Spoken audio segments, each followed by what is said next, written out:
Hello there, people of the internet. I have a double-barreled shotgun for you guys here today. This is a pretty one for sure. Wow, that is a long barrel. This right here is a muzzle-loading double-barreled shotgun. Not necessarily something that you see all that often. This particular one was actually a gift to me from a very good friend of mine. And boy, oh boy, is it pretty. This particular one is made by Connecticut Valley Arms. It's a Spanish company. This particular shotgun, it is a 12-gauge shotgun, and it loads basically like any other muzzle loader would load. This right here is a smoothbore because it is a shotgun. You could, I guess, fire slugs, whatever the diameter of a 12-gauge would be. I guess by that equivalent, you'd be more or less firing a smoothbore musket. The beauty about these old school, shotguns with their smoothbores and the muskets with smoothbores and things like that, you can basically fire whatever you want out of them. So with this particular shotgun, this is a percussion cap. Some of your old school, double-barreled shotguns are actually a flintlock. But this one is a percussion cap. It does not break open. A lot of times whenever I show people an old shotgun like this, they're like, how does it break open? Because they're so used to, shotguns that break open. This particular one does not take cartridges. There's no cartridge involved. What happens is at the end of our barrel, you pour your gunpowder down the barrel like you would for, say, a musket or whatever. And then you would get whatever shot it is that you're using, pour that down, some sort of wad material to hold that all in place. Stuff that in there. You take your ramrod, you ram all that down, pack it in, and then back here we have two little nipples that we would stick a percussion cap on. I have no idea what size this one takes. Probably a number 10 or a number 11 looking at it. After that, you pull your trigger, hammer drops, it goes bang, and then you reload. This right here is kind of like the original style of coach gun. We have our little wedge right here. This holds the barrel assembly on the shotgun itself. And to disassemble this thing, you just pull that wedge out. These bails right here should come off, and that should make cleaning this shotgun nice and easy. Now, one of the cool things about these old shotguns, since they don't take any cases or cartridges or anything like that, you can basically fire them indefinitely. I make my own gunpowder. Gunpowder is a lot easier to make than a lot of people seem to think it is. I can't exactly teach you guys how to make it just because YouTube has their rules and regulations, but maybe I will put up a video down the road at some point about how I make my gunpowder. Maybe I'll stick it on some other website and just like link it to you guys or something. But with this right here, the only real issue I would have is percussion caps, but I do have a little die that allows me to make my own percussion caps from, like, say, aluminum cans or anything like that. After that, do you guys know those old, what are they called? They're like cap gun paper strips, and they got the little caps all along the paper. I take a hole punch, and I punch those out, and then I stuff it into the little percussion cap that I just made from that aluminum can, and those work extremely well as percussion caps. As a matter of fact, that's basically all I use nowadays because that is a significantly cheaper way to get percussion caps than to go to the store and actually buy them.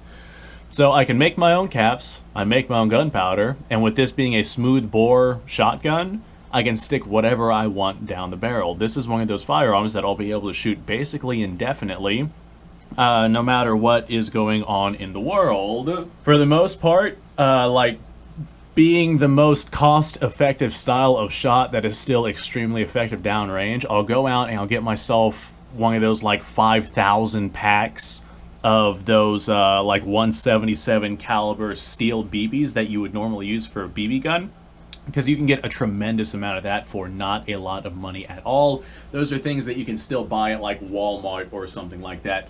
But if you have, say, I don't know, ball bearings, brass pieces, if you have basically anything that would fit down the barrel of this shotgun, then it's something that you could fire from it.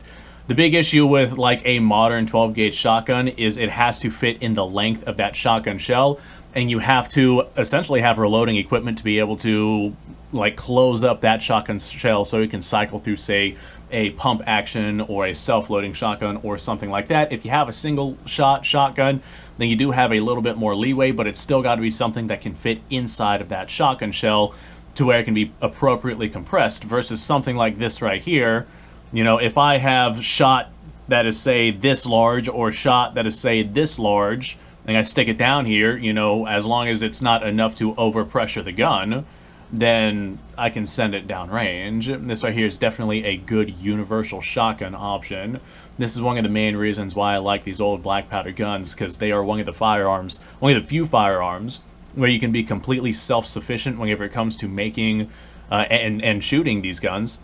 I make my own powder. I can make my own shot. I mean, the shot itself is easy. I can go out and get gravel from the road if I felt like it. And I can make my own percussion caps. This is one of those things that I can just keep up and running at all times. Versus something like, say, an AR, I mean, you could stick black powder in a 223 cartridge, but the 223 bullet has to be an exact diameter to engage the rifling and have an appropriate gas seal. And the primers itself, I mean, you can't really reload the primers for those.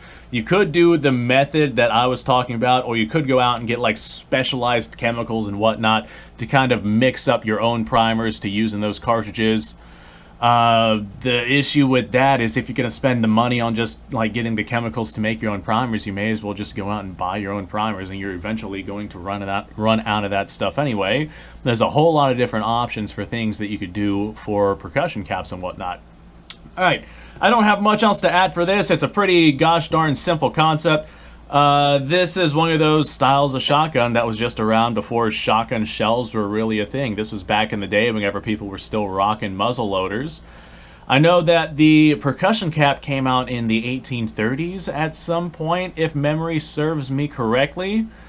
So prior to that, like I said, this probably would have been a flintlock design. This right here, I mean, with this right here being a Connecticut Valley Arms, it is a modern-made one.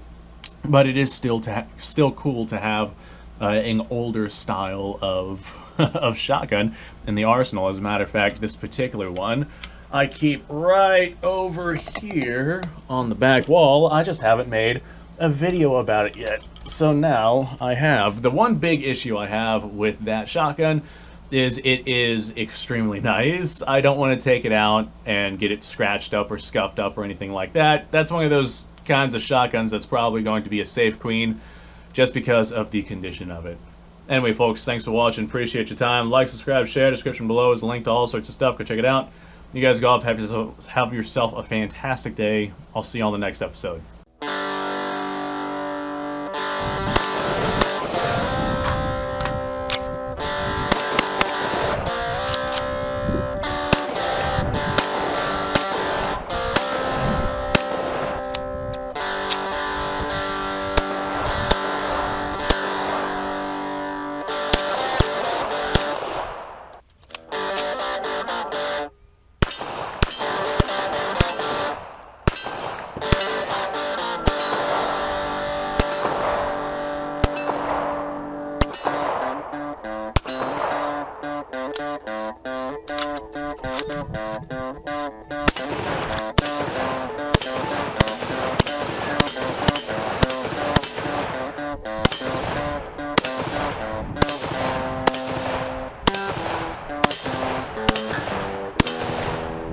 Been a little while since I've done this.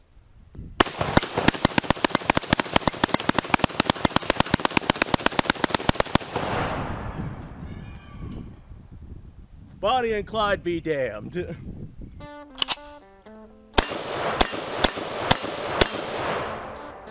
poor man's Garrett.